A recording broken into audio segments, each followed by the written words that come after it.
everyone, welcome. I am Diana Borges with Windsor Koch, and Koch stands for Communities Organized to Prepare for Emergencies. Myself and the town have been facilitating these monthly talks for you for emergency preparedness and life preparedness. We'll go over a little bit more of that later. So today's talk is evacuations, go bags, and shelter in place. And our speakers will be first Charity Koch with our Windsor Police Department, and then Nancy Brown with Sonoma County Department of Emergency Management. So, welcome, Charity. Okay. Hi. I'll introduce our new chief. It's Greg Piccinini, and he'll come up and talk to you guys a little bit. Yeah, about himself, and then I'll go ahead and talk. Yeah. Go ahead, Greg. I just want to thank everybody for coming out today. Thank you for providing this opportunity to be here. It's really great to see so many people come together for this very important information. I know this is something that's been going on for, seems like quite a long time for us now, since 2017, and it's still good to see people coming together for stuff and information like this to be prepared for any type of circumstances that we could encounter. I will stick around for after the presentation if you guys have any questions or something like that, but I don't want to take any of the information away from Charity in the PowerPoint and or from the County of Sonoma. So thank you again for being here, and I'll be in the back later for any questions. Thank you.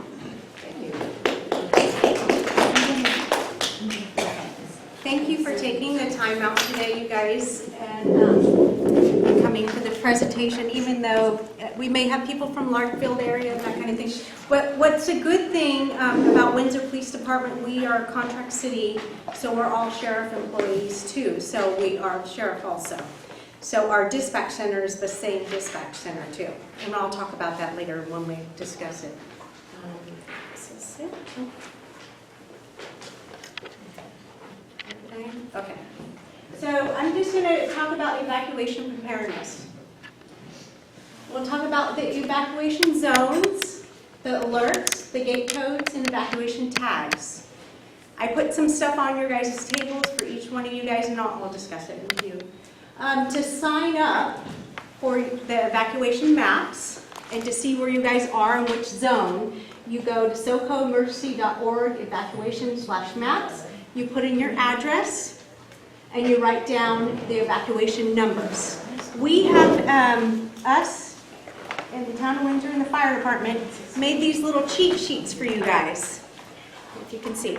So if you it says the email, address, their website to go to, and you write down your home evacuation number, and then your work one, and then if the kids will have a school one too. And then post it somewhere in your house, by your evacuation bag, or somewhere where you know, or take a picture of it, put it on your phone, or put it in your little notes area in your iPhone or whatsoever. But it's a great little tool to keep, to have it on hand. Okay, we'll discuss it too. So, and then also there's some good numbers on there and websites. Yeah, 211sonoma.org, and then the town of Windsor also. And then there's other areas that are separate from Windsor or the sheriff's office too, like City of Santa Rosa. They have different areas that are covered and zones, and Sebastopol also has different areas too. So we all have different areas, and that's why the Sonoma County also, she'll discuss it too. You can put your website in and your address, and it'll take you there to the city. So Windsor, we broke it down to 4 sections, and then each 4 sections are broken down from there. We attached some here for you guys, a handout on good evacuation areas, to major roads to be evacuated, and which areas, and then I'll go over them. Okay, you see how there's A, and then we have B, and then each one are broken down individually. And then C and D.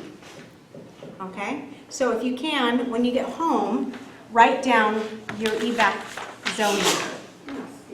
Okay?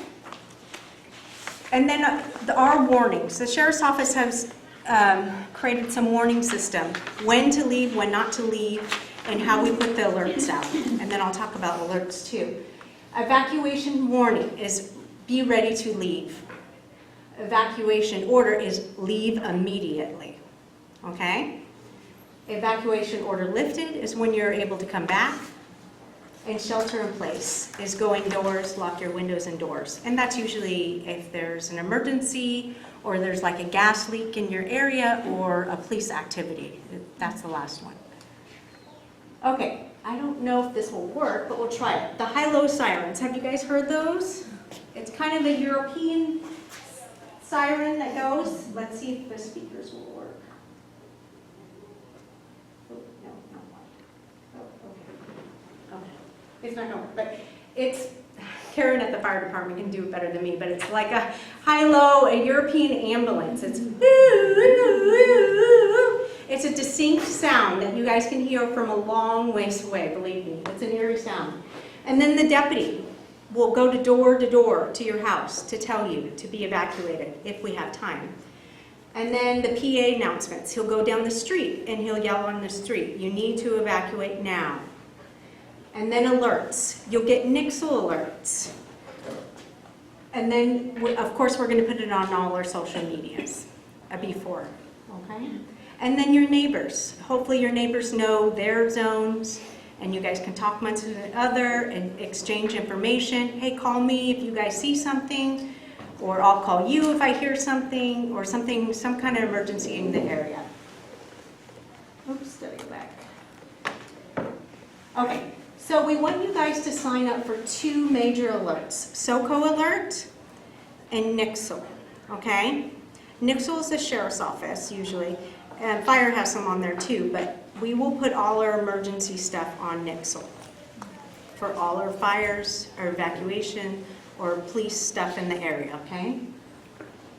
And then reverse 911, we don't do it too often, but we will do it. That's mainly for a landline. If you have an old landline, we can do a reverse 911 to you. But we don't do it too often. The weather radios. I don't know if Nancy's going to talk about that. No? Okay. I think Diane's going to talk about that one. Okay, I want you guys to get your cell phones out and program this phone number. And then this, put it as this title. And that's the phone number for SoCo emergency. Okay? Pre-program it in your contacts. Can you read it out loud? Huh? Can you read it? The read number? Okay, it's 866-419-5000. 3 zeros. And then title it as SoCo Alert. So you won't think it's spam when they're calling you. So if you have it pre-programmed as a contact in your cell phone, then it will pop up with that, so you guys know it's not a scam call. Okay?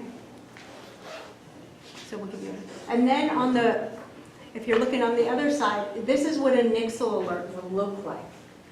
It'll say like SRPD alert, non-emergency, that kind of thing. But some will say Sonoma County Sheriff's Office, cancel, that kind of stuff. That's what a Nixle will alert. And then this is what SoCo will look like. And how do you sign up for Nixle? Nixle, I have it on here too. We could Okay. go over that too. I can help you. It's 888-777, but I'll help you with that one. Okay, once you guys get that in there. And then tell your neighbors to do the same thing. Always program it in your phone as a contact, so you know it's not spam. Because it's a weird number. I mean, that area code is a weird number. 866-419. Yes, perfect. Okay, you guys got it? Okay. Did you say Nixle? And Nixle, we'll go over that one, yeah. And then also, if you guys, not too many in Windsor, but the county more, if you have a gate code or you have a code to some side gate to your house or something like that, we want you to register it with the sheriff's office. So if we need an emergency, we can go in.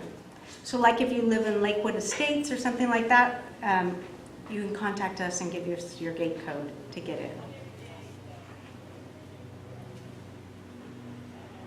And this is where you can go to the website or call our dispatch line. And dispatch is a good one to have in your phone too. And it's Sonoma County Sheriff's Dispatch, and that's the 707-565-2121. That's the non-emergency line to the Sheriff's Dispatch, which is for Windsor also.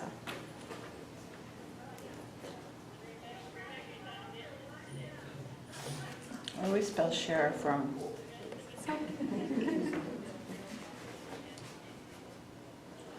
Okay. Okay, I handed out some evacuation tags. You guys see them? And there's an instruction sheet also with it, this one here. So we like you guys to put it up. It does save lives. It gives us a faster way to go through your neighborhood that we know you've been evacuated. Okay? So each one of you guys' packet has an evac tag and an instruction sheet for it and how to post it. There's a couple options. Well, if you're in the county, more on a gate outside so we could see it faster, on your mailbox or on your door. Okay? And that's for sheriff also. It's the sheriff's office, Windsor, Sonoma, and everywhere. So social media. So if you guys have Facebook or Instagram or Twitter, the sheriff's office has good, we all do, and the Windsor PD, we have our own too. So we will put all our, besides Nixle, we'll put up-to-date information on there too. Emergency alerts. Well, we talked about SoCo emergency and how that works, and then Nixle, I'll help you sign up for it. And our media. So we have, the Town of Windsor has a Facebook account and Instagram also. And we do have Nextdoor too.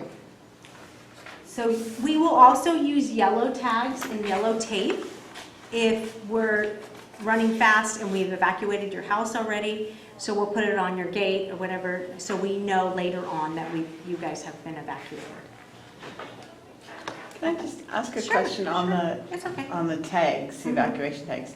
I was talking to some of my neighbors about that, and they said, well, then everybody knows they'll come in and loot.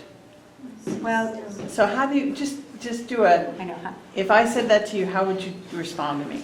Well, you run that chance, but it will save lives for us when we're trying to evacuate people. We can get to the next person that actually needs help. I as a understand. local, Yeah. Yeah. I But need a we talking will- point. Yeah, it's okay. When that happens, we'll put roadblocks up.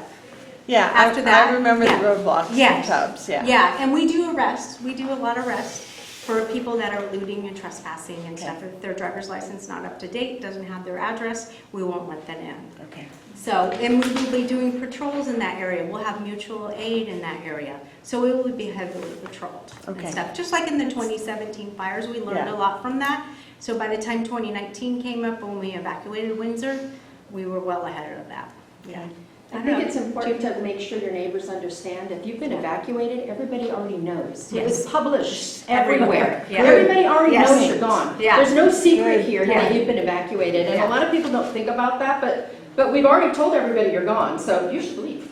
Great, that's And perfect. you will hear the high-low sirens and you'll hear the PA announcement, so everybody knows that they should be out of the area by then. That's a good one. Yes. And it will save lives because we have learned that we need to go faster in evacuating people, and it helps us. Could I ask a question? Sure. Are you supposed to lock your door? One time was, Yes. Yes, okay. Yeah, I would, yeah. Lock your What door. was that? Oh, lock your door. Always lock your door. Yeah, no matter what. Yeah. So you can pick up the evac tags. If nobody has them, you can pick up at the local sheriff's office. You can email us and we can have a bundle ready if you have a whole neighborhood. They are expensive, so, I mean, we don't want to double give them out, you know, they're not cheap. We have it here, you can email us and we'll get them ready. And we could always do, in Larkville, we could do a presentation for you if you want to, yeah. And then here's some of our websites. Our jurisdiction for the fire jurisdiction is Sonoma County Fire Jurisdiction for the town of Windsor, so. You can also pick some up there at Windsor Fire, right? Do they have some at Hembry? Okay, yeah, Karen has some there. Yeah. And then I will help you with the Nixle thing, if you want, when we're done.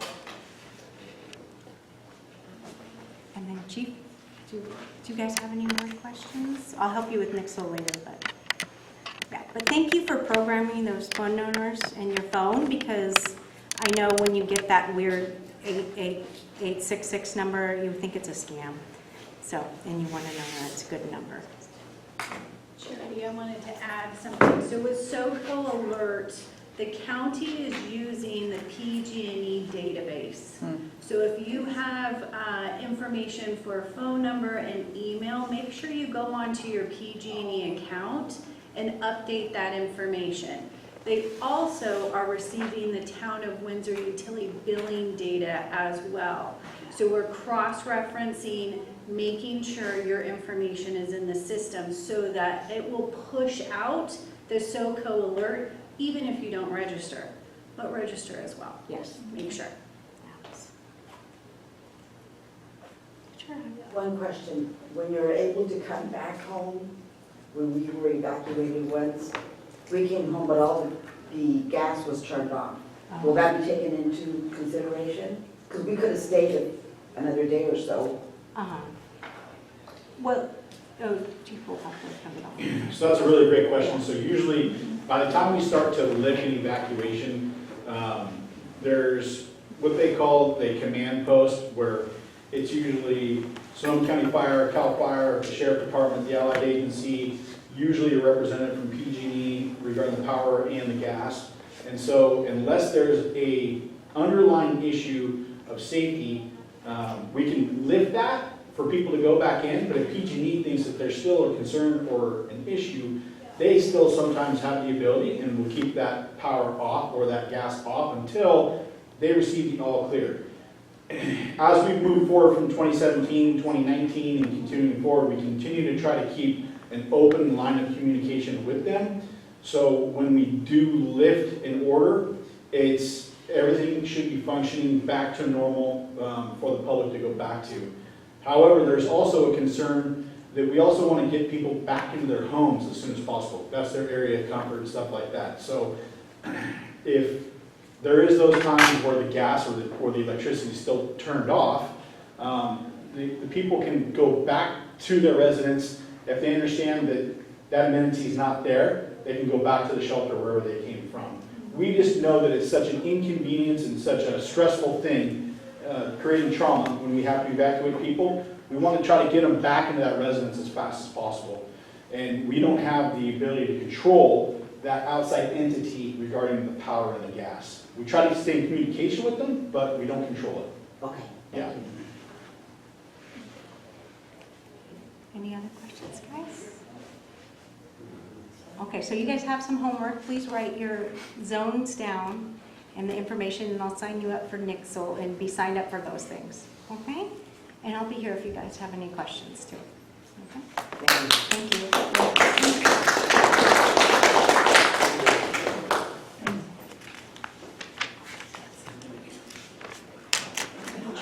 Do you want me to introduce Nancy? No, just go on. Oh, okay, just thought I should get up. Oh. Hello, everybody. Do you have the clicker? No.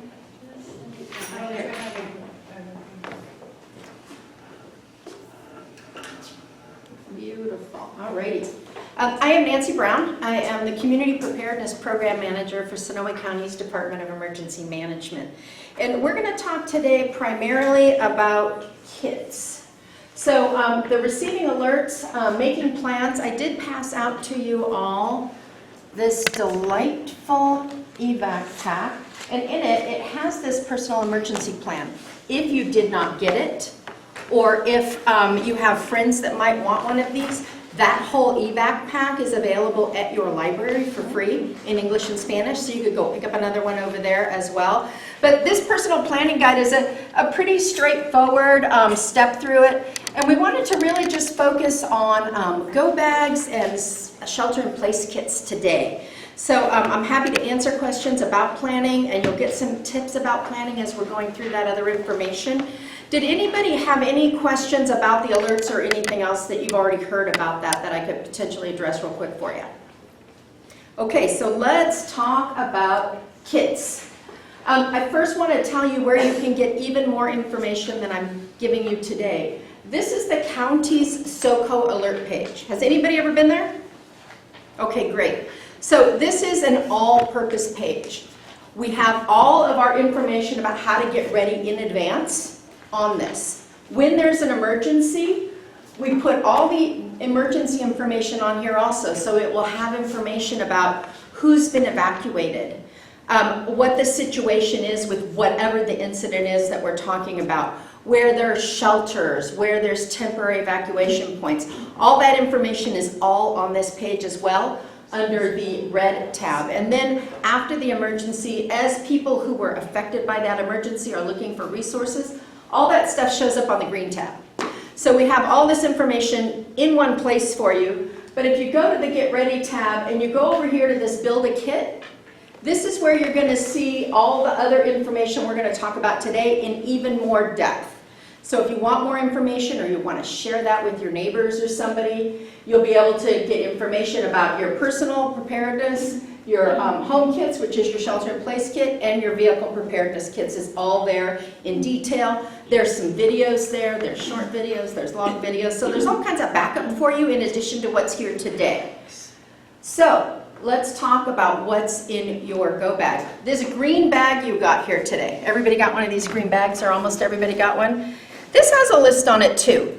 And by the way, this will fit everything that you need for a 3-day supply in it. So you can just use it if you'd like to.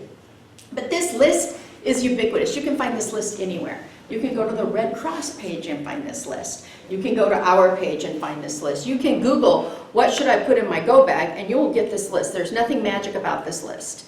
It's the basic supplies. But what I want to go over is just a few things that people often have questions about when you're looking at this list. Who knows why they need a go bag?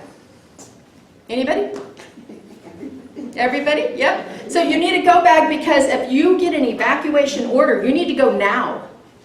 You don't have 5 minutes to pick up a few things or 10 minutes to pick up a few things. If you get an evacuation order that says leave now, you need to leave now because people way smarter than us have decided you're in danger and it's time to go. So you want to have the most essential things that will get you through the first 3 days with you. Sometimes people don't want to go to a shelter. Sometimes they just start driving south, right? They're like, I don't want to go to a shelter. I'm going to go down to LA to my cousin's house or whatever. So you have what you need to get to the next place you're going to. And that's what it's intended for. It's not intended to have everything you love in your home in it, because then you can't grab it and go, can you? And that's one of the keys of a go bag, is it must be movable by you. This is my go bag.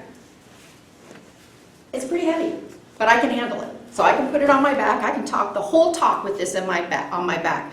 If I had 2 of these, I could not do that. If I had a much bigger bag that was much heavier, I could not do that. But you want to be able to pick it up and walk out the door. So we'll talk about bags a little bit later in terms of the style as well. But let's talk about some of these things on the list. First of all, food. Has anybody ever gotten one of these go bags that are prepackaged and it comes with food like this in it? So this is that top item there, and that's called a ration. And they cost about $8 for a 3-day supply. What they are is a compilation of sugar and calories. They taste a little bit like a lemon shortbread cookie, to be fair. And it has everything you need. But everything you need but satisfaction, because it's just, that's what it is. You're going to eat that for 3 days. That could get pretty boring. That could not necessarily take care of some of your requirements if you have other dietary requirements, like do you need high fiber? I need high fiber in my diet. If I don't have high fiber, I'm probably not going to feel well at the end of 3 days. I'm going to start feeling sick. So that's an important thing for me. So when you're making a choice of what kind of food you want to put in there, I want you to think to yourself, what is most important to keep me healthy for that period of time? What do I really need to keep me healthy? And you know what it is. Sometimes you eat it that way, sometimes you don't. But you know what it is. You know in advance what that is that you need to keep yourself healthy, what types of foods you need. So the rations are super cheap. The other nice thing about the rations is they usually have a 5-year expiration date, which means you don't have to check that food very often, which is nice, okay? So it's the easy button. You can buy those on Amazon. It's like, what does that say, $8 or less? It's pretty cheap. And it's a cheap way to go, and it's an easy way to go, and it's lightweight. So that's another thing. Food can be kind of heavy, and this does not weigh very much. So having this in your go bag is a really good, simple, easy choice, especially if other things that you're putting in there might be a little bigger and weigh a little more. The second choice would be groceries, and this is something that I like personally. 1, because I like a high fiber diet, and 2, because I get a lot of comfort from food. I want chicken noodle soup, okay? This is what I want. If I'm stressed out, if I'm away from home, if I could have a little thing of chicken noodle soup, it's gonna make a big difference to me. So for me, that's a good choice for me. So I want you to think about that. It's also pretty easy to do because you can go to the grocery store and you can pick up these items, you know, for not very much money, you've got enough food in your go bag. I want you to pick up lightweight things. I want you to pick up things that you don't have to add water to. And I want you to pick up things that you're willing to eat if you can't heat them up. Yes, I'm willing to eat chicken noodle soup cold. So you want to look at all of those things when you're deciding what you want to pick up from the store. And then the final thing, meals ready to eat. So this is the military solution. It's actually kind of super cool. They have really nice meals now. They taste pretty good. They have a little heater that you can use to heat up the food so you can get a warm meal out of the deal. They also last about 5 years, so you don't have to replace them very often, but they are quite a bit more. They're very self-contained. You just need one of these each day, so you would need 3 of those. They're 1,800 calories, so plenty of calories for you to get through the day. They often have a granola bar and a box of nuts and a little cookie, and they have a bunch of different little things in there besides the main meal so that you have snack foods as well. And they're a really nice solution, again, if you want to push the easy button and not have to go back very often, but the ration food didn't appeal to you. So those are your different food choices. Can you Yes. order those on Amazon? You can get those on Amazon too, yeah. This brand I showed here, I love this brand personally. They have lots of other brands, there's lots of different, they describe what the meal looks like. You can order them gluten-free, you can order them vegetarian, What so is you the can get a few brand? different options. Pardon me? What is the brand? It's called Star something. And it doesn't say it on there. Oh, there it is, MRE Star. MRE Star. But it's a nice brand. It's got a lot of snack foods in there too. And again, it's got that 1,800 calories, which is a good amount of calories. You'll have plenty of food. You can even share with a friend if you need to. Let's talk about water. How many of you think you need 1 gallon of water per day per person? Who's heard that before? Yeah. So that 1 gallon of water per day per person, we're going to talk about that later. That has to do with staying at home. I cannot carry 1 gallon of water for myself for 3 days, which is 3 gallons of water and anything else. None of us can. That's not what you're going for. You're going for the minimum amount of water you need for a 3-day period. That's going to be, if you have these little pouches, that's going to be 6 of those little pouches. If you're getting the regular size water bottles, 3, 1 per day, or the little bottles, 2 of those each per day. So it's going to be a limited amount of water. If you're getting cans of water, it would be 6 cans, so 2 cans of water per day. That's going to put some weight in your bag, but not so much weight that you can't handle it, and it's not going to take up that much space. And here's the differences. So the first one, this is a pretty cheap and easy solution if you just have one of those, just like on your desk right there, just a standard water bottle. You want to be sure to change that water out at least once a year, especially if you're keeping your go bag somewhere hot, because that water gets a little funky. You can still drink it, but it gets that hot plasticky taste after a while, so you definitely want to open it up, pour it out, refill it with fresh water, put the lid back on tightly, and put it back in your go bag. So it takes a little bit of maintenance, but not bad. The canned water, if you like the easy button, this is the easy button. You never have to change it. It's going to last for 50 years. Most of us, 50 years is going to take care of that. So if you put 6 cans of blue can water in your bag, you're good to go. You never have to look at it again. A lot of people like to have a couple 6-packs in the trunk of their car also, just in case they get stranded by the side of the road or whatever, because you never have to change it. Again, the heat does not affect it. Aluminum, it's just a really simple way to go, but it does cost a little bit more. It's about $1 a can. And then you can also buy the emergency pouches, which have a 5-year plan on those.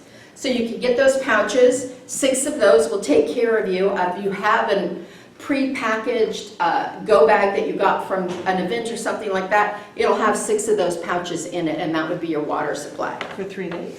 For 3 days, yep. So it's 2 a day? Yep. So remember, it's not about everything you ever wanted, it's about the minimum amount you need to be okay. I mean, chances are you're going to go to your friend's house, you're going to go to your neighbor's house, you're going to go to a county shelter, you're going to go somewhere where they're going to have food and water, and you may never need to have these things. But the important thing is that you have them if you need them, and it's not that hard to do. Why do we want to be prepared? Does anybody have a guess why we care about that?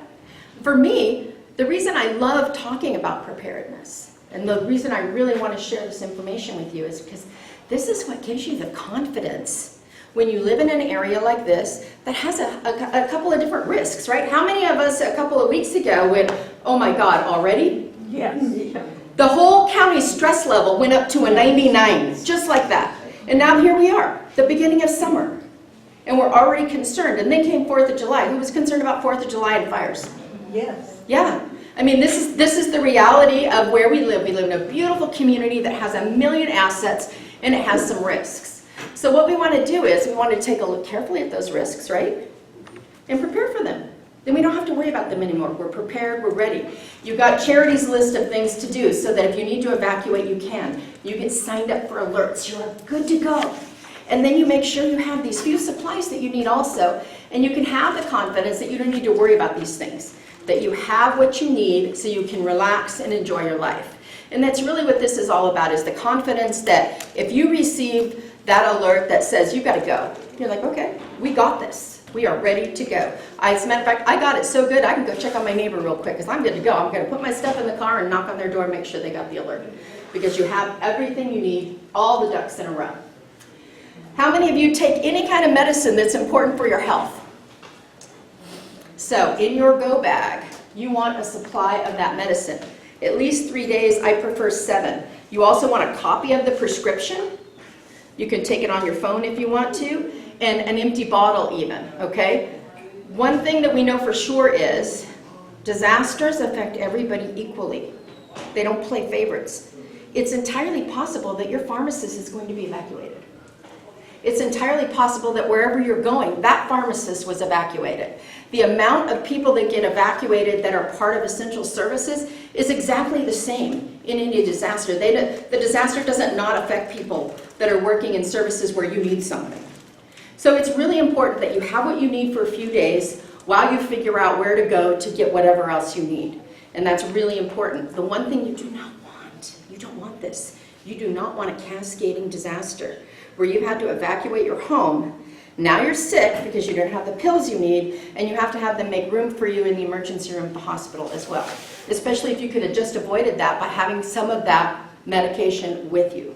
So that's very important that you have some of that medication with you, as well as copies of what you need, so that if your doctor's not answering the phone, the pharmacist can see exactly what your doctor's been prescribing you and help you with a small branch supply while they figure out how to get an official order to get that prescription filled. So this is a really important piece. Also, situation is everything, right? When we have anything going on that's important, we need to be able to hear what's happening, we need to see what's going on around us, right? So if you wear hearing aids, if you have glasses, I wear contacts, any of those things, you need to have backup supplies to make sure that you can hear and see during at least a 3-day period of time. So make sure you have those extra things also in your bag. I have my extra pair of contacts. I also have a pair of old glasses in my bag because I cannot stand it when I don't have my contacts in. I can't see anything. I mean, I'm just virtually blind. I can't read, I can't see distance, I can't nothing. So that's really important to me that I have those things, and I think it's important to you. And then it's the bottom line, you do you. So basically you know what you need to get through the day, right? I don't know what you each individually need, but I know that everybody knows exactly what they need, the things that are critical for them to maintain their ability to see what's going on around them and to maintain their health. And those are the things that you really want to make sure that you have. We often look at all of these important documents, and a lot of people are like, oh, I can get all that on the cloud. You can get all that on the cloud. If you've taken a picture of everything, if you've taken a video of your house, if you've taken pictures of all of your insurance policies, it is likely you could get all that on the cloud. But having a paper copy is also pretty simple to do, or having it on a thumb drive so that you can just pop it into your go bag so that you have those important things. And the most important things, copy of your ID. We all like to think we're going to be super smart when we get up out of bed at 3 in the morning and grab these essential things, and we may or may not. So make sure you have a copy of your ID so people know who you are.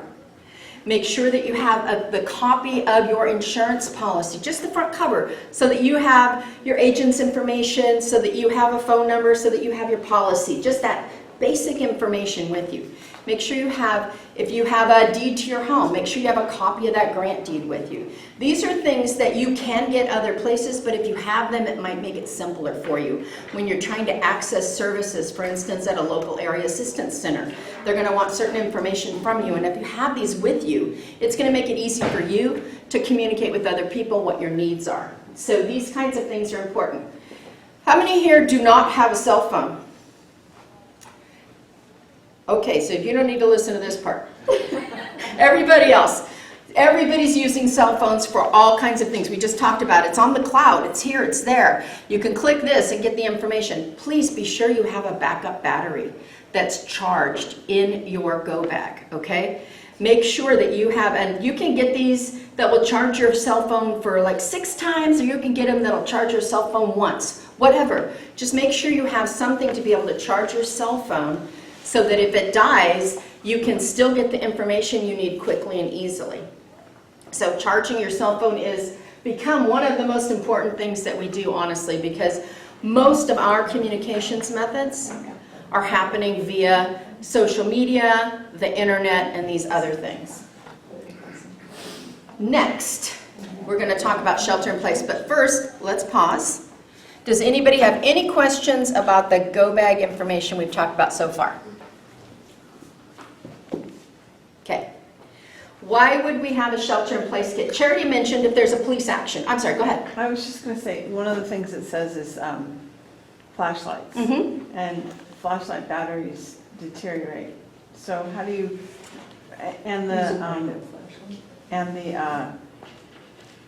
chargers for phones, those wear down. So how do you remind yourself That's a great to question. redo your charger and to get your flashlight? So I think one easy way, so you can set a calendar reminder on your fancy cell phone, and it could remind you twice a year. Another thing is, and what we do, and we do this in our house also for anything that has batteries in it, like our clocks and things, whenever we change clocks twice a year, we check all the stuff. We just go check the stuff.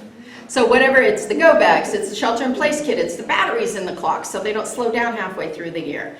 It's all those things. I have a battery charger under the seat of my car. I pull that out and recharge it. So twice a year we just look at all of those things. When we're changing our clocks, we do that too. If someday, God please let it happen, that they quit doing that, I'll have to think of something new. But until then, and I don't believe they ever will change it, we'll continue to be farmers, we'll continue to change our clocks twice a year, and we can go ahead and look at that as well. So thank you. Regarding the batteries, your neighbor behind you mentioned to you that there is crank flashlights also that can add to the power of your battery, which I think are pretty handy. It can get tiring, so extra batteries is also super good. But yeah, any other questions about go bags? Yes, back there, then you. I see on here it says the garbage bags. Mm-hmm. So what's the purpose of the garbage bag? So they can fulfill a couple of different things. One is to take care of human waste. So if you ended up going out to a park somewhere because you didn't want to be in the crowds of people evacuating, you would have a bag that you could utilize for human waste in general. And then just generally, if you're trying to clean up the area that you're in. But normally we like you to have those trash bags so that you can clean up human waste for yourself if you need to. It's a little apocalyptic, but I think it's lightweight and easy to have. So personal hygiene is toilet paper. Well, personal hygiene would be a toothbrush. Yeah. Toilet paper, everybody, right? Everybody everywhere should never ever have less than 10 rolls in their home because we see what happens, right? We know. We found out what happens when there's an emergency call. Everybody everywhere goes and buys all of it. So never, I'm going to put that on there. Never less than 10 rolls of toilet paper at any time. That's a good, you had a question. Pets, thank you. Everything you do for yourself, you need to also do for your pet. That means you need to have food and water for your pet for 3 days. You need to have any medication that your pet takes. You need to have a spare leash ready for them. You need to have anything like that that you've gone through for yourself. You want to do that same thing for your pet. You want to make sure you have a carrier. Just so that you know, at this point in this day and age, almost every county shelter, city shelter allows you to bring pets. They don't always allow you to bring them inside. Sometimes they have an area outside where your pet will need to be caged for a portion of the day. You'll definitely need a cage that your pet's comfortable in. You'll definitely need those things. But it's really important because here's what we know. We found this out over and over again. Nobody's going to leave their house if they don't have their pet. They're just not going. If they can't take their pet with them, we saw in disasters all over the world that if people believed they couldn't take their pet with them where they were going, they didn't go. And I get that. I wouldn't leave my child. I wouldn't leave my pet. So it's really important that you have what you need for your pet. And I'm going to give you another hot tip. The minute you find out something's going on, whether it's a fire or anything else, your pet is immediately alerted, just like you, by your behavior. Get that cat or dog and get them sequestered somewhere or you will never find them. They will go and hide. So find your cat, find your dog, put them somewhere like a bathroom where you can grab them easily until you're ready to go, or maybe you don't go. But the minute you're upset and nervous, your cat becomes upset and nervous and they go hide. So it's really important to go ahead and find that animal immediately while you have time to do so, because we don't want you to delay leaving to find your pet, which you are going to do. So better to get your pet, get them sequestered right away so that you can go ahead and make sure that they're good to go. Any other questions? These are great questions. You guys are awesome. Yes? I have a lot of bottled water in my garage, and the garage is really hot, and I know that's not good for your water. And I'm wondering, you can't take the caps off and refill them every 6 months or a year. You can. Absolutely. Just make sure you tighten them again. If you're doing it every 6 months, it's fine. You wouldn't want to store that water for years once you've taken the cap off, but you can absolutely refill it and tighten it up again and put it back in the garage. So it won't leak in your bath then? Nope, not if you, that's the key here. You got to put the cap on nice and tight. Make sure, go like that, make sure it's not coming out, but you should be fine. Okay. But yeah, just water your plants, fill them back up, put the cap on really good tight, make sure it's not leaking, put it back in your garage or in your pack. Okay. Absolutely. Yes? As an alternative to bottled water, they also have water in a lightweight aluminum cans that you can screw so you can refill it the same way. Yeah, and those lightweight aluminum cans have a really good screw system. Yeah. It works really good. They have a gasket and everything. Absolutely. Absolutely. Others? And then you don't ingest microplastics either. Yeah, yeah. It's, yeah. So this is more of a general question. In any emergency, timely and accurate information is really essential. Because the moment you have decisions to make, like I'm going to evacuate, am I going north, am I going south? I can plan ahead and say option A, option B, option C. When I'm leaving, at that moment, I need to know which way to turn. So how is that addressed? How do I have at that moment in time which direction I'm going? So, and that's a really good question. Recognizing that when we send out, for instance, a county-wide alert, giving directions is impossible for a couple of reasons, but also because everybody's going a different way. So when you get an alert, our goal would be that you get information about the incident so you know where the incident is and how it affects you. So hopefully if you know where the incident is and you know where you are, that will give you the information you need to know whether you're going north, south, east, or west based on where the incident is, because you're going away from it, right?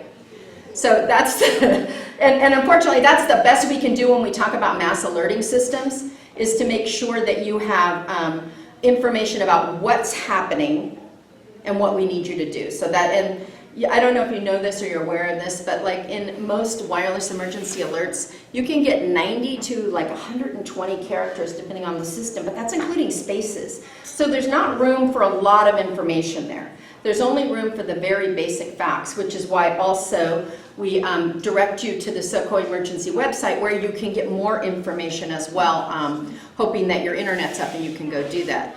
But my recommendation for you would be that you definitely want to make sure that you have more than one plan, so that when you get enough information to make that decision, you have a south, a north, an east, and a west plan in mind. Even if the road from your neighborhood only goes one way, you've only got one road. Once you get out to a bigger road, which way you're going to go, and have a couple of different ways in mind. Also think, you guys, you know what? Everybody run down to AAA and get a map. Because again, if our internet's slow, if everybody's looking things up, accessing those maps and things can be very slow and tedious. So if you have a map that you've laid out on the table, you've looked at it, you've figured out from where you are, what good roads are, you highlighted it with a yellow marker, and you put that in your go bag, that's going to be super helpful for two reasons. One, you've already thought it through, so you have some information to work with. And two, you can pull it out and look again to verify what you know and what you need to do. I hope that helped you. Did I see a question back here? Yeah? No, I was just going to say at the Santa Rosa libraries, they do have copies of the Santa Rosa maps there. Nice. Nice, yes. What about the app for Watch Duty? Watch Duty is a great app, especially during an incident. They're monitoring, they're giving you information about what's going on. I think a lot of people get more information than they really should have because it makes them nervous. So they're looking at fires that aren't affecting them. I mean, you guys, if you have Watch Duty, you know there's fires happening all the time. It's not just the big fire. There's fires constantly happening. I'm not sure it's as good for daily usage as it is for emergency usage for that reason, because it can get you pretty wound up about how you feel safe in your life, because there's constantly fires happening all the time. But Watch Duty is definitely a wonderful asset for the community in order to get situational awareness. Of course, it's only for fires, so it's not going to help you when there's an earthquake. It's not going to help you for other things.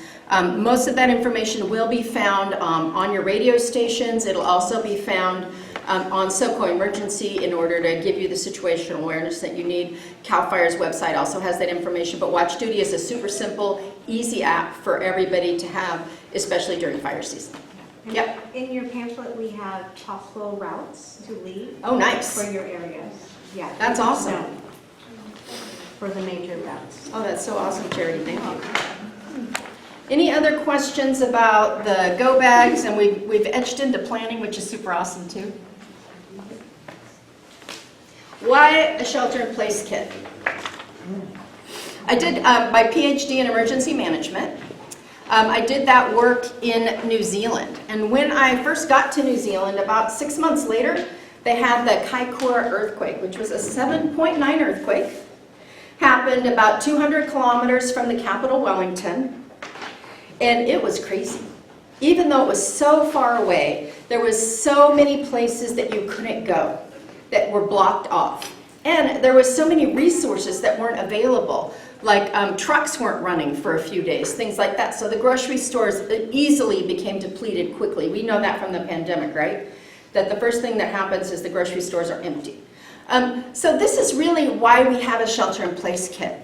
Because one thing we think, based on everything we know about earthquakes, which by now is quite a bit when you look at the worldwide scale of earthquakes and what's happened in major metropolitan areas and what's happened in rural areas, we think your house is probably going to be fine. If your house has been built in the last 40, 50, 60 years and it's made of wood, it's going to flex a little bit as long as it's attached to the foundation, it's probably going to be fine.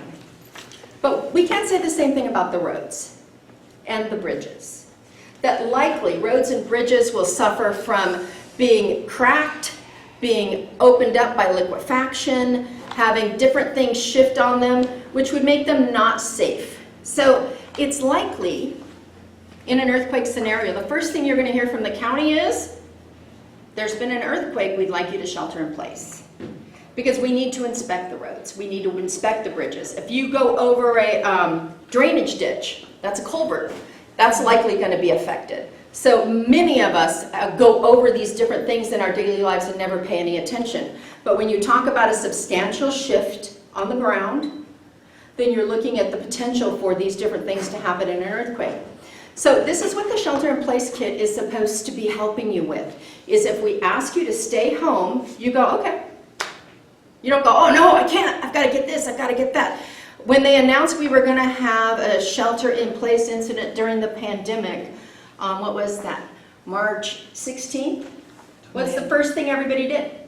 Buy toilet paper. They went to the grocery store so they could get the pandemic right in their skin. First thing they did, no mask, nothing, everybody rushed off to the grocery store going like this, thinking they're safe. We don't want you to do that. When we ask you to stay home, it's for your safety. So we really want you to be able to stay home and be comfortable and have what you need. So back to the medication, that means we don't ever get down to the last pill, do we? We refill our prescriptions when we're down to a minimum of 7 days. But also, we want to make sure that we have food and water. We have other things like that. So all these things we looked at for a go bag for 3 days. Now let's talk about for 7 days. So back to the water. The recommendation is 1 gallon of water per person per day. So each person needs 7 gallons of water for a minimum of 1 week. I like 2 weeks, but you know what? 1 week you'll be super good. So if you're looking at that, however many people live in your family, that's quite a bit of water. That doesn't all need to be drinking water, because this water is also for sanitizing, for being able to maybe pour in your toilet if you need to flush it, or utilizing your nice plastic bag in the backyard and having a little bit of water to clean up with if the sewer pipes have been cracked in your neighborhood. So this water is for cooking. It's for a lot of different things. You do need water for drinking, so you definitely need some bottled water, but you can utilize other water as well. Do you have a hot water heater still? If you do, good for you. That just-in-time water is super fancy on your wall where it heats it up and brings it into your house, but it doesn't store anything. So not as great for an emergency. So if you still have your water heater, you have quite a bit of water on hand. You're probably good with a couple of cases of drinking water, you're probably good to go, because you probably have 30, 40 gallons in your hot water heater. So that's good water. It's water you can drink. There's nothing wrong with that water. It's great water. A lot of people, as soon as they hear about an emergency, they fill up their bathtub before the water can get contaminated. Please don't drink that water, but utilize that water if you need it for cleaning up and other things, okay? Because one of the other things, of course, is a lot of our sewer pipes and things, they're made of very fragile materials, clay, weird stuff that they did back in the day when they put this whole infrastructure in. They never dreamed anything would ever go wrong. I don't know what they were thinking. They're like, oh, let's just put this in. It's cheap, it's easy, let's do it. And so we expect that there'll be water problems. We expect there'll be sewer problems, because a lot of these things are older and haven't been refitted with more modern materials and could easily crack and not be operating correctly. We would probably at the county want to be offering to you boil water notices immediately, because we won't be sure, and then we'll be inspecting water systems to make sure. So you need to have some water to boil. The water in the tub, you can boil that water. You also want to make sure that you, as we said, medication, that you have enough food and water for your pets for that whole 7 days as well. So what I'd like you to do when you get home, I have two homework assignments. One is, I want you to take this, I want you to set it on the kitchen table, and I want you to leave it there until it's full. Okay? 2 days, 6 weeks, a month, 7 months, next year we'll talk about it again, whatever it takes. The list is on there. Leave it there until you get it filled up so it's in your face and reminding you I need to get this done. The second thing is I want you to take a look at your pantry. Take a look in your kitchen cupboards. Take a look in your garage and make an estimation if you think what you keep normally is enough for a full week. And then don't ever get below that amount, okay? You don't have to have this. Some people want to have it all sequestered in one place in a barrel on the side of their house. And you know what? That's cool. If you can do that, if you have the capacity and space to do that, then please do that. That's cool. But then you need to do the same thing you do with your go bag, which is make sure that everything in there is good. Check it through once a year. If you don't have the capacity to do that, just make sure what's in your house is enough. And that when you get an order that says shelter in place, you felt the earthquake, right? There's no secret there. There's no surprise. Your neighbors know too. Everybody knows an earthquake happened. That you go, okay, we're going to stay here until we find out more. And you feel very comfortable doing so and very confident doing so because you have the supplies that you and everybody in your household need for that period of time. These are some other things I think are really important. Do you think you should shut your gas off immediately when there's an earthquake? No, Why not? because it's hard to get it back on. You are not lying.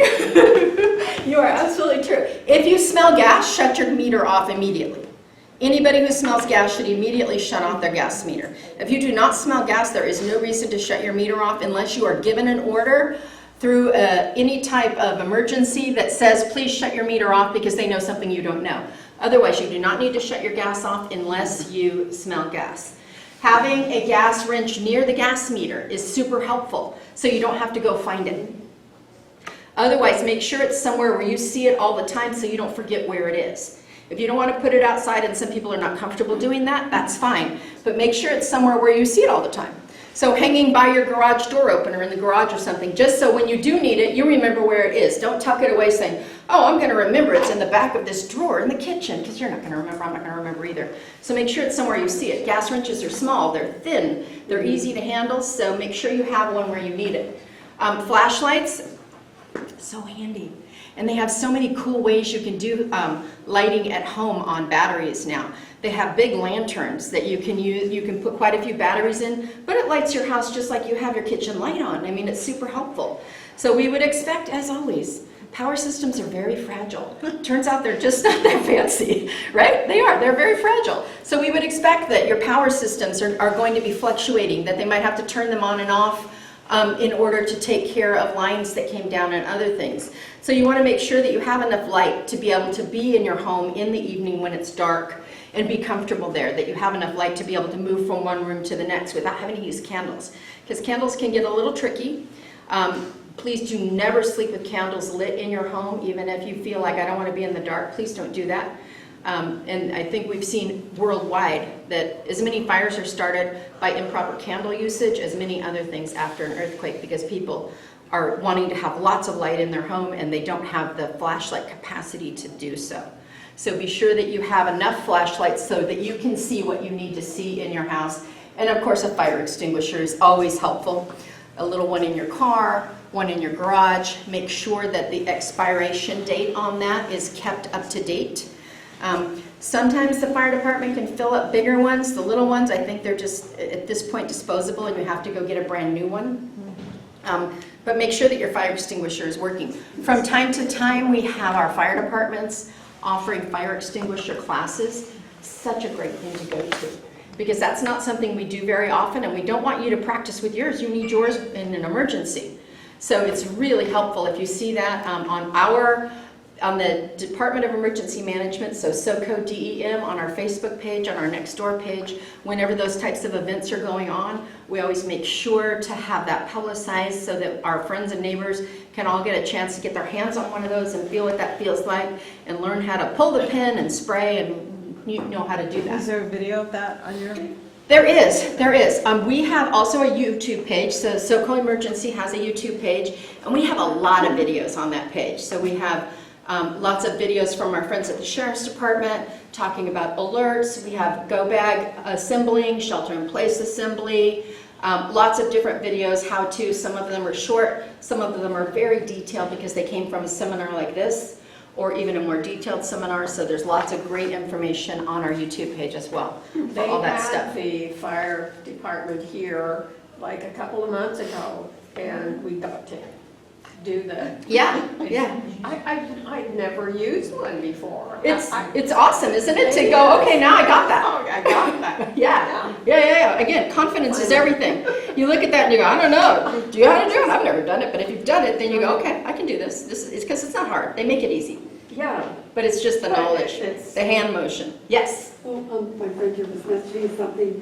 What if you're on the road at the time? Shouldn't you have an emergency kit in your car? Absolutely. Especially for medications? And like if your animal's at home, you would, let's say, back to the evacuation, wouldn't they get the animal out of the house for you and bring it? So I'm going to let you discuss that, Chief.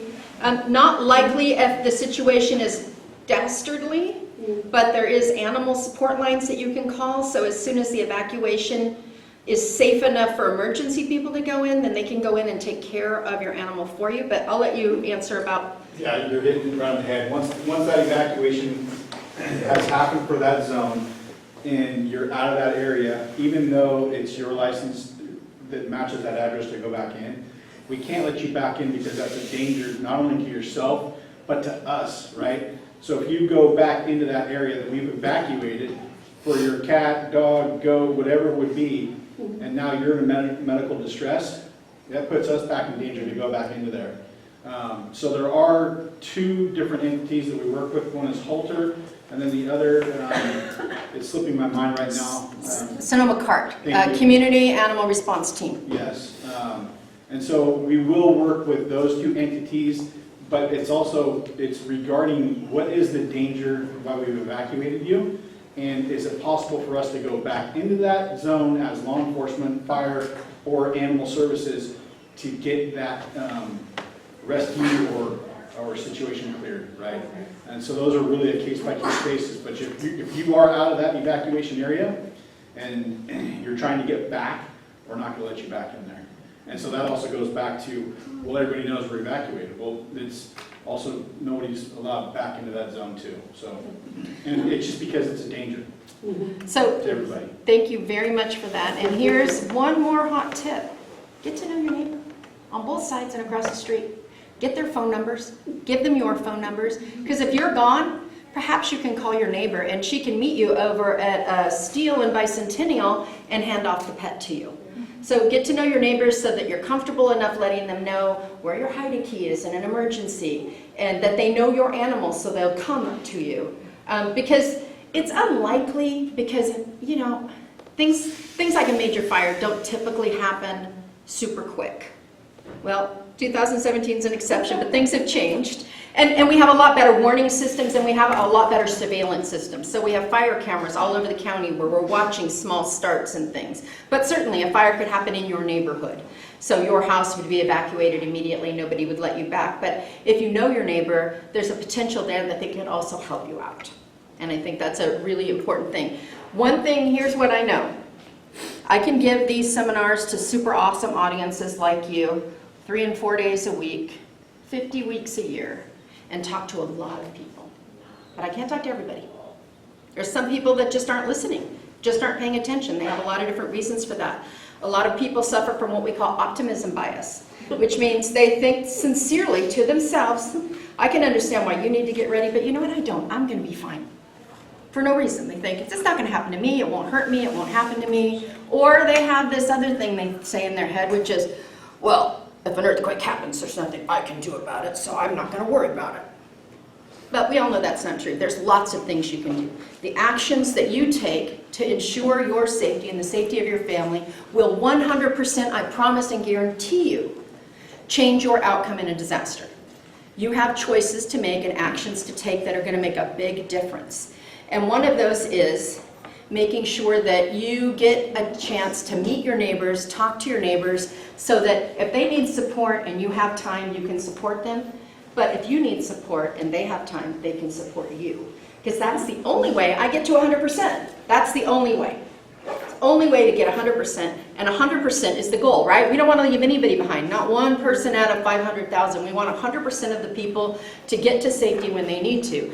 And the only way we do that, and we saw this in 2017, we saw this in 2019, we saw this in 2020, the only way you get everybody safe is with neighbors pulling together to help each other out, especially for those neighbors who are unable to help themselves for a variety of reasons. They don't drive at night. They don't have a car. Their plan A was their son was coming from Cloverdale to pick him up, but the road's closed between here and Cloverdale, whatever that is. So it's really, really important that you take a look at who lives around you and just make a concerted effort to get to know them and tell them why.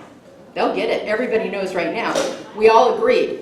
After the Point fire, everybody's anxiety went up. So did your neighbors. They're going to right now be the most receptive they've ever been to meeting somebody new. They're going to be super excited to meet somebody who might be able to help them or who they might be able to help in an emergency. This is a really good time to go meet your neighbors. I am at the end of my time. Does anybody have any questions? Yes? Okay, 2 things. I found little flashlights that just plug in that you leave in the wall. You can leave them in different rooms, they're not that expensive.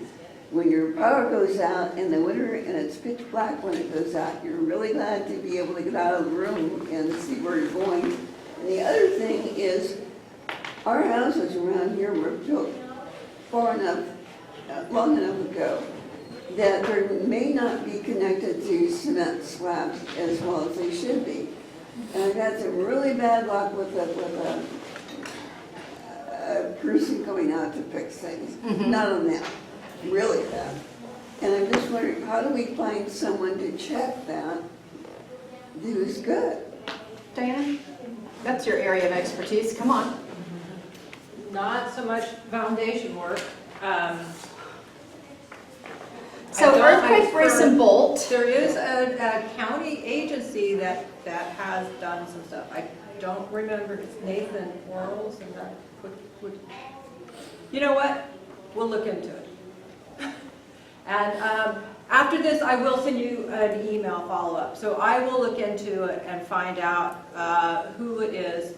There is, what she was talking about, a program, but that's not part of someone inspecting your home, which is what you're asking. So we'll look into it, okay? Thank you. It's also important that it doesn't take that much to secure your foundation. They have to, you've got poles like this, they just put these things going. I mean, I had my house done, 3-bedroom house, for $1,800. So, and there is I'll include it, there is a refund program from the state. Great. That's only beginning of the year available, so I will pass out that information. Right. So I wanted to talk a little more about the neighbors helping neighbors that Nancy was talking about. So Koch is Neighbors Helping Neighbors. Windsor Koch is part of Koch Northern Sonoma County, which is a nonprofit group. And I am the Windsor Koch community leader, but we have neighborhood leaders around that oversee 10 to 20 houses in their immediate area. So think about your block captains, that's what we used to call them. And they just head up trying to get people, you have a meeting to get to know each other. You share contact information. You find out where your resources are. Is there someone that's a nurse in your area? So you just start building that little community, your local community, and that's what the program is about. I have a business card I can give you, but if you are interested, Windsor_Koch@yahoo.com. Email me and we can follow up on this. So that's how we have also helped each other. Besides the evacuation part, which Nancy covered, that program's going to come in really well when we have shelter in place and there's the earthquake. So first responders can't get to us. They won't be able to get to us in a major earthquake for days. Besides the roads being blocked, they're going to be going to the area where the most casualties are. So coming to our individual houses are not going to be a priority for them. It's just the way it is. So we will need to work with our neighbors and learn to have that preparedness and our survival amongst our own little neighborhood where it's within walking distance, basically.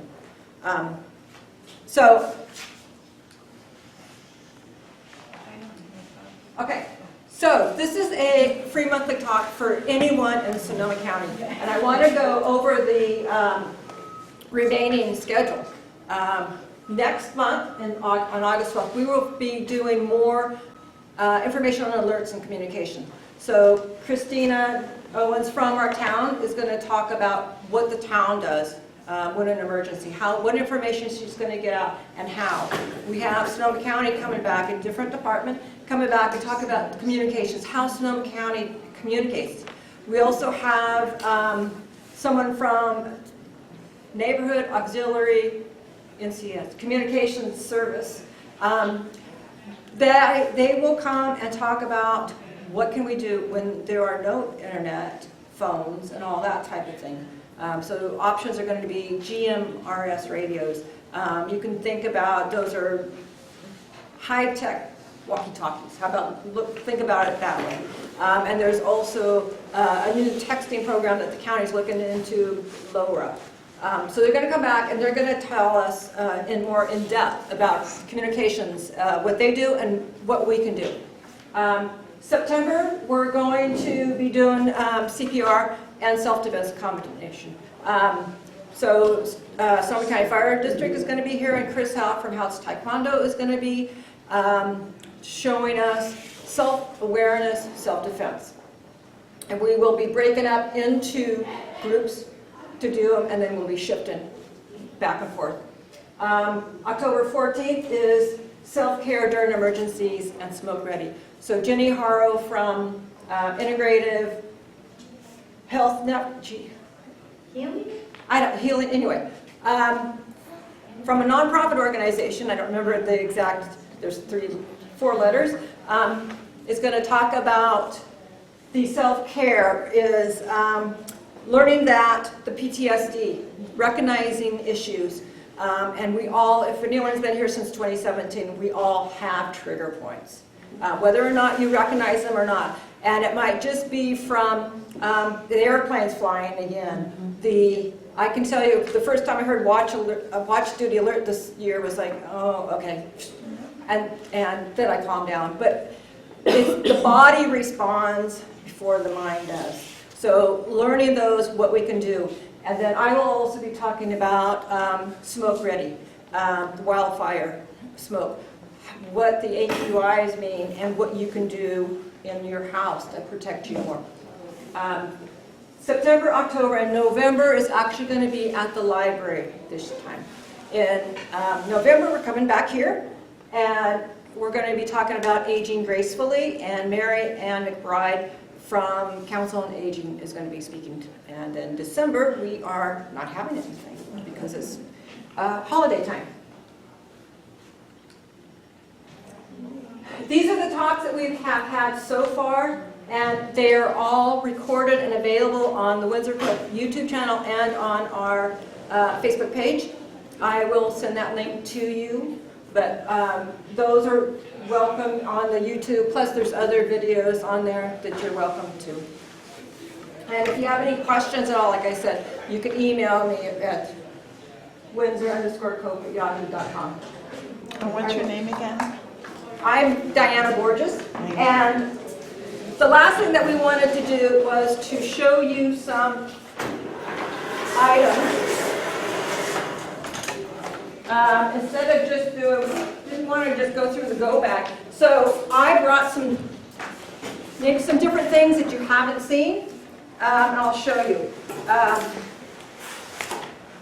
This one is the NOAA weather alert that Nancy, one of you mentioned. So this you can purchase, and you hook this up into your house and leave it on. Do not have to touch it again. You just program it so it's Sonoma County, and alerts will come through on this. Everyone in your go bag, you should have some type of a portable radio. I have two examples here. What you do want, make sure that you do have one that has a crank though, so if the battery goes down. A lot of these devices have multiple uses. You can use them. Some of them you can hook USB in here, so you could actually charge your phone on here if you needed. This one is also actually a NOAA weather one. I'm trying to get some order here. So, lightings. This is a flashlight that is a hand crank. So, about hang feet. So if you really have no batteries or anything like that. Oh, and it suggests on the batteries, if you aren't going to be using them, especially if you store them in your car, store them outside of your devices, because the heat will make them rust. So I have mine in separate from the actual devices, so it protects my devices. This is a really cool the combination lantern and flashlight. So it's just a pop-up, and it automatically comes on. And you can also, there's a button to use it as a flashlight. You can have a headlamp. These are convenient if you're running around trying to gather things and there's no lights. You just put this on, you have both hands free. This is a device. I have used this extensively for wildfire smoke. I'll go over it more when it's smoke ready. But this tells me the readings for how many particles are in the air. And I have used this actually to find out that my bathroom window leaked. I had it replaced. So water. Nancy mentioned that these are one of the pouches for water. But this is also, these are a water brick. These hold 3.5 gallons. I actually have 11 of these things. And you replace it every 6 months, like they were talking about. but it's really handy. You actually could grab one of these. They are heavy. And throw it in your car if you needed to evacuate and you had the time. What is nice, they stack.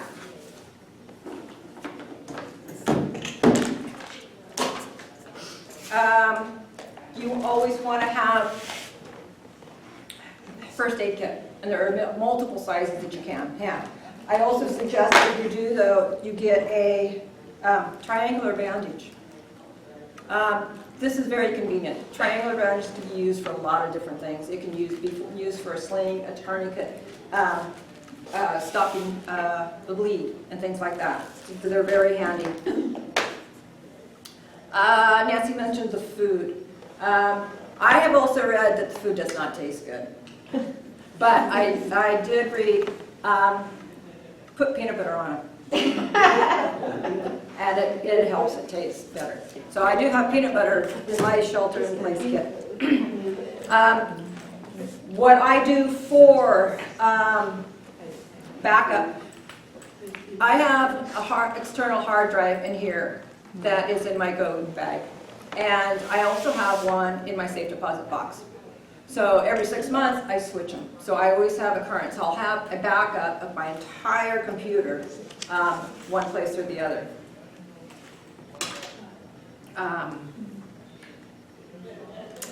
Phone chargers. This is a hand crank phone charger you can use. It's also a flashlight, but it takes a long time. So after the first time I tried that, I got a real one that actually does charge quickly. And you can, on this one you have a USB. I could also, you know those lights you use for Zoom, they're hooked to your computer. You could actually hook this to that to here, and you can use it as a light also. Some of this stuff is actually from my car. I'll tell you that I have left in my vehicle, in the trunk and in the back seat, evacuation stuff from years ago. I just take it out and put it back in when I need space. All my cat supplies are in the back seat floor of one. I don't even have to worry about it. It's there. I grab the cats and the carriers, and they're good. This is a combination light and whistle that's in my glove compartment. I also have a compass. I have to admit, well, I am a geologist, so I do maps a lot. It has helped me at night. Where's north? You know, if you get lost somewhere. This also I have at the side door, and I thank Karen at the fire district for telling me this one. This is for breaking windows. So if you, for some reason you got in an accident and seatbelt won't let you out either. This will cut your seatbelt, and this, if you have to hit the side of the corner, will crack the window so you can get out. And coming from my martial arts training, it's a very good weapon if you have it. So. All right. Multi-purpose.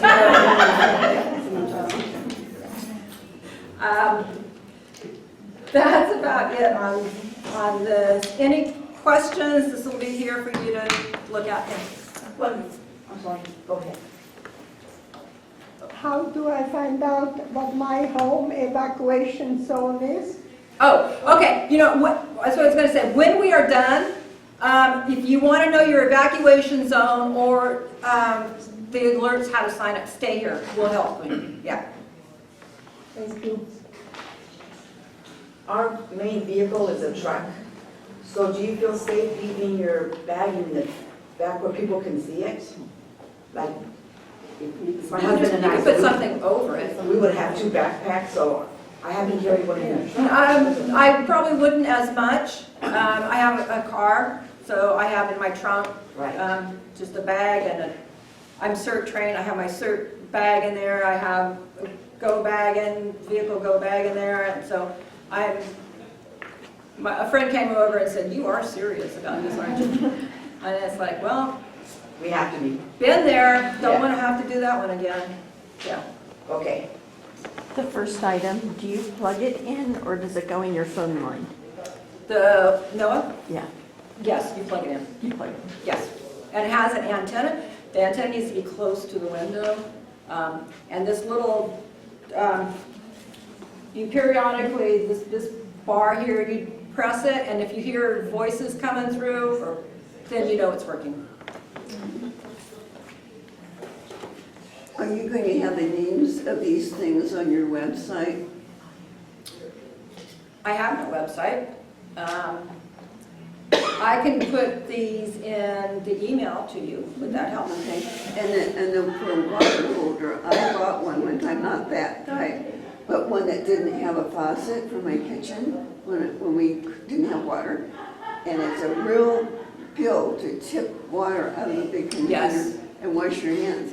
So the next one I got was bigger and it has a faucet on it from Amazon.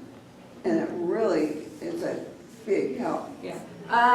The water bricks, you can buy a spout for it. I do have one. That it just replaces the cap, and then you turn it and you. Okay. Yeah. Any other questions? No. Okay. Thank you very. Oh wait, one more. Where do you buy the emergency rations at? Amazon. Yeah. REI can be places. Local. Yeah. Or like if there's an Army, Navy kind of Yeah. supply store, anything, anybody who's got survival supplies will have one. I purchased one at Costco, it's like $99 and it's supposed to last 20 years, but I haven't reviewed it lately. They had multiple packs, right? Okay. Yes, they have multiple, that comes in a bucket. They also have those at Walmart, and they also have the pre-made meals. at Oh, okay. Walmart, Mountain in House. the camping section. So they're fairly common now. Okay, so thank you very much for coming, and we hope to see you next time at the library. I have an unrelated announcement. The Bureau of Indian Affairs today posted a comment period on the casino again. So I know Windsor's been very active in that, and you have until August 26th to make comments. This is our last chance.